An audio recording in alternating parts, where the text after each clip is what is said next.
En fait, je vais avoir les yeux fermés pendant tout le temps. Bonjour à tous. Salut. Alors aujourd'hui, on va vous parler d'un film réalisé par Ben Stiller, sorti en 1996, je crois. Il s'intitule Zoolander. Zoolander. Must be eliminated. They must use all their skills. If I can create... Alors en gros, c'est un mannequin. Un mannequin qui est au sommet de sa gloire et finalement il chute. Et voilà. C'est juste.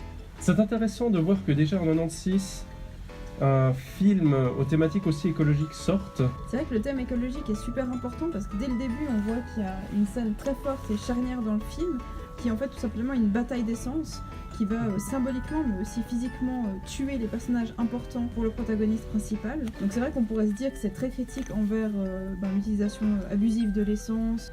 Je suis pas réveillée. Donc c'est ce qu'on pourrait penser, mais en fait le film est beaucoup plus subtil que ça, parce que ce qu'on constate c'est que c'est pas la bataille d'essence qui va vraiment mettre fin à la vie des personnages, mais c'est véritablement une cigarette, donc en fait c'est le tabac mortel qui va tuer ces personnages. Donc c'est cette alliance, il y a Entre les... il y a beaucoup d'autres éléments aussi qui vont dans ce sens. Il y a par exemple le fait qu'il prenne l'avion pour retourner voir son père, et toute cette action finalement sert à rien.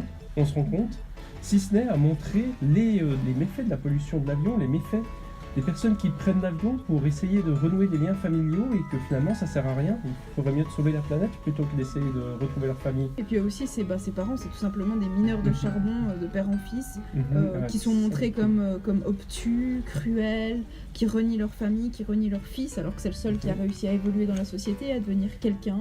Et finalement, tous ces éléments mis bout à bout, on se rend compte que Zoolander est entièrement une fable écologique et quelque chose qui est thématisé du début à la fin à travers la figure du personnage principal dont j'ai oublié le nom et qui, par sa coupe de cheveux qui rappelle le gazon et par la couleur noire, nous montre le problème des pétroliers qui coulent et on porte le paysage gazonnier vert autour. On retrouve aussi toute une réflexion sur l'électricité, le stockage énergétique, qui sont aussi et Anderson va symboliquement prendre l'ordinateur et le détruire pour montrer qu'il combat cette pollution, qu'il s'oppose à tout cela. C'est beau. Donc voilà, on a un peu fait le tour de la thématique écologique, mais le film est beaucoup plus riche que ça, il n'y a effectivement pas que ça. Il remet au cœur de son discours quelque chose de très important et une pratique qui est parfois un peu méconnue, tout simplement la boulimie, puis le fait de se faire régurgiter, c'est quelque chose d'un peu tabou, alors que c'est vrai que lui, à la fin du film, c'est ce qui lui permet d'obtenir femme, enfant, gloire, argent et beauté. C'est vraiment quelque chose de central du film, même si c'est un peu sous-jacent, et c'est quelque chose qui est trop souvent oublié, donc c'est très chouette de la part de ce film de remettre la boulimie à l'honneur dans une grosse production comme ça.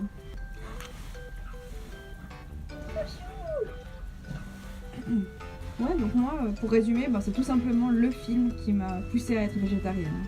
Et moi, c'est le film qui m'a poussé à pratiquer le covoiturage pour aller chasser le week-end. Au revoir. Tout le monde est à la maison. Un nouvel appétit pour ce qui est bon. On choisit ce qu'on aime, le monde est content.